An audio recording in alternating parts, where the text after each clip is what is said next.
నా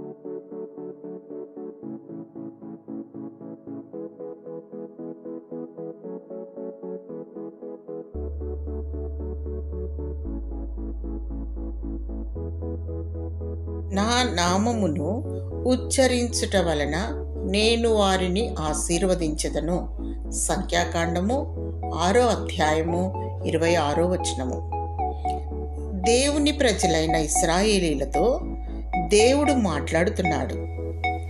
నా నామము ఉచ్చరించుట వలన లేదా నా నామమును పలుకుట వలన, నా నామమున ప్రార్థించుట వలన నేను వారిని ఆశీర్వదించెదను. నా నామము అనేది చాలా శ్రేష్టమైనది.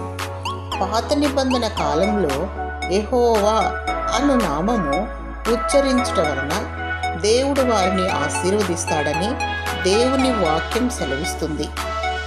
ఆ నామం ఎంతో శ్రేష్టమైనది. నా నామము ఎంతో ఉన్నతమైనది.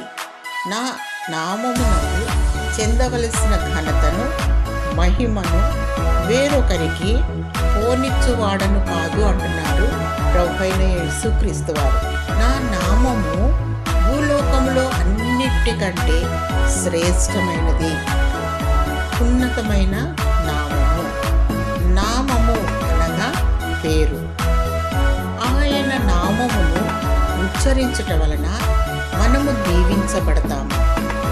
ఆయన నామమును బట్టి ప్రార్థించే వారి గుంపులో నీవు ఉండాలని, నీవు బహుగా ఫలించి ఆశీర్వదించబడాలని నిన్ను మెండైన దీవెనలతో దేవుడు నిన్ను ఆశీర్వదించునుగాక.